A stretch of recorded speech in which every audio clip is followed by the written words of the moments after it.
Reddit, what's your anyways, we're married now story? Right after our first kiss he said, I'm not looking to get married. Neither am I replied. So anyway, we're married now. Task failed successfully. This one is my favorite.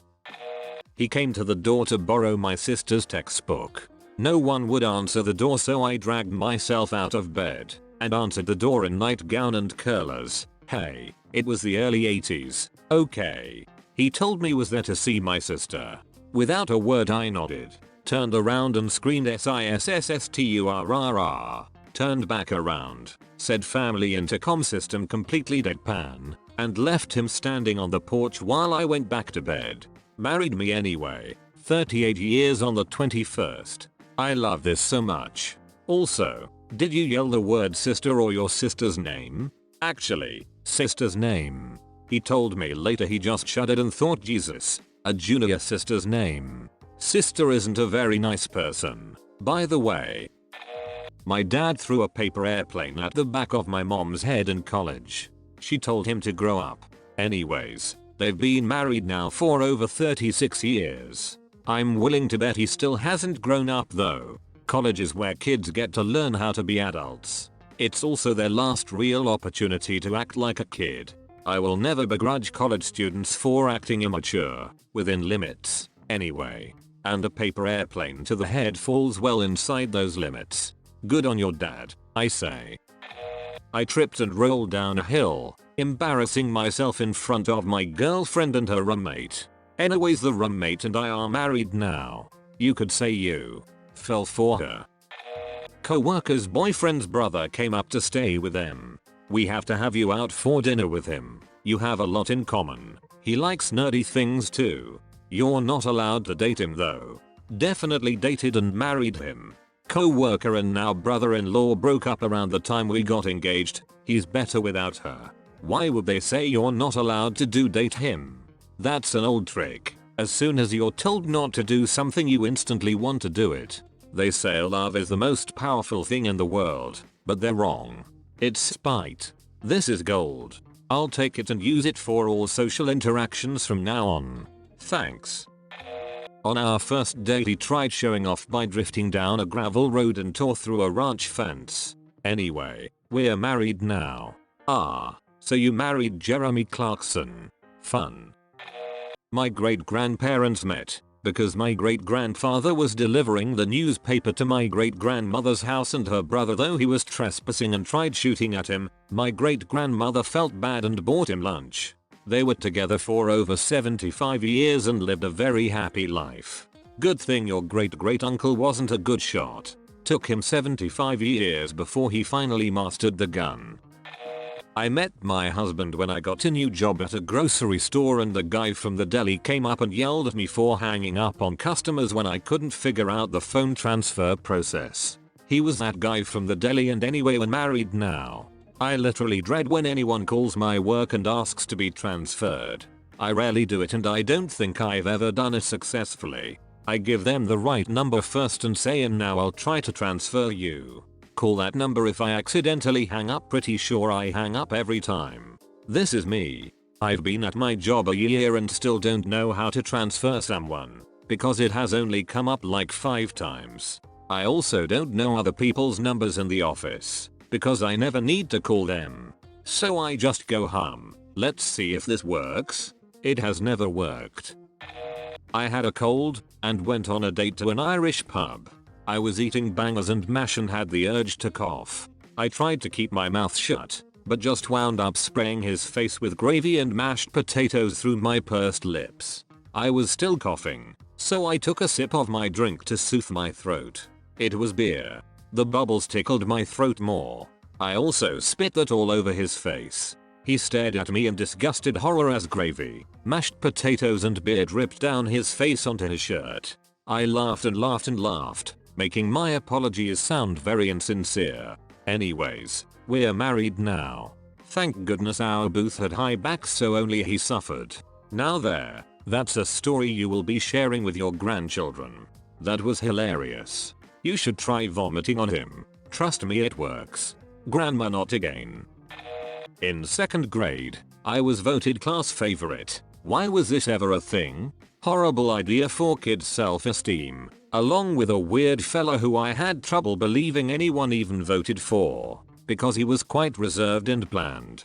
In the 5th grade I remember the same guy getting called to the front of the class to write his answer on the board. He was awkward and dressed accordingly. The girl seated behind me very quietly commented his booty looked like it'd be eating his pants. Only I heard this, but it was a humorously accurate observation. After 5th grade I never saw him, heard from him again until we were 21. He showed up at my house to purchase a vehicle we had for sale after my dad passed exactly 1 month earlier. I only recognized him after my mum wrote his name on a receipt for purchasing the car. I reminded him of our time as class favorite and my mum made a show of breaking out the yearbooks. Anyways, we're happily married now. How's his booty? Less hungry now that we can't afford properly fitting pants. LOL. Am I the only one who finds it adorable that the dad passed away, but somehow the car remained in the family, because the prospective husband bought it? So when my wife were dating she got pneumonia and didn't have health insurance. Asked her to elope to get on my insurance and 2 weeks later were married. When we first met, his first words to me were "I'm gonna wife you," and I scoffed. Anyways, we're married now. But did he wife you, or did you husband him? What a power move. I was working at a video game shop, and he was hired to DJ the midnight release of a game I didn't care for. He comes in, waits in the giant line of people finalizing their pre-order before midnight. When he gets to the register, I ask him if he's here for the premiere, but he says he wouldn't be caught dead playing that game, and proceeds to purchase a different, older game I'll later find out he already has. He asks me when I finish my shift, and to swing by the DJ table when I'm off. I do indeed swing by, and now we've been married going on 5 years with 2 cats and a recently purchased home. He proposed by sticking the ring inside the case of the game he bought that night. This is so cute. I am also intensely curious. What was the game? Also my partner and I met through D&D, and if he doesn't somehow propose to me using D&D I will be incredibly disappointed, though probably still say yes. We met in the psychiatric hospital. Anyways, we're married now, 30 years this June. Sometimes that person who understands comes along. Cheers to 30 or more. I was flying short-haul domestic, 1.5-hour flight. I was sat next to this beautiful woman and I found myself doing the opposite of what I'd normally do in that situation. I made small talk with her. We chatted for the entire flight, and we both seemed to not want it to end. But end the flight did, and we parted ways without even exchanging numbers.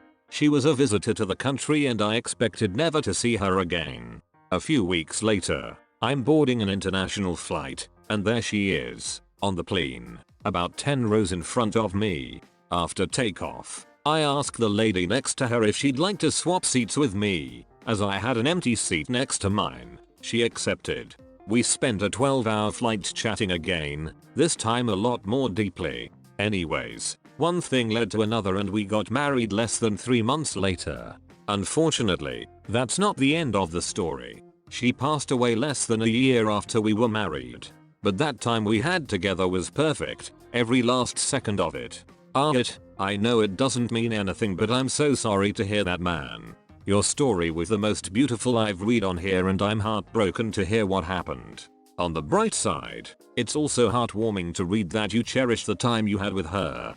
Even if all I know of you is based on one Reddit comment, it's easy to tell you really loved her. Met a girl online about 20 years ago one summer after college. Found out we live in nearby towns, so decided to get together. Go out on a few dates, drive by local preschool. Me. Hey, that's where I went to preschool. Her. That's where I went to preschool. That day we find a preschool class photo. There we are 2 feet from each other. A few months later, my dad finds some old footage of a Christmas play our preschool class put on. We're standing right next to each other. Met a girl online about 20 years ago. I was like, hubba bullet OP, there wasn't internet in. Oh, wait. We're old. I can specifically remember the first time someone showed me the www. I was blown away that I could look up anything and have instant results. I did not believe it possible. My first search was Aeolian Harp. I was expecting to prove him wrong. We used the Alta Vista search engine, and when it gave me returns I was like, oh it. This changes everything. You might have been the first person to ever search for Aeolian Harp on the internet. He might be the only person to search for Aeolian Harp on the internet.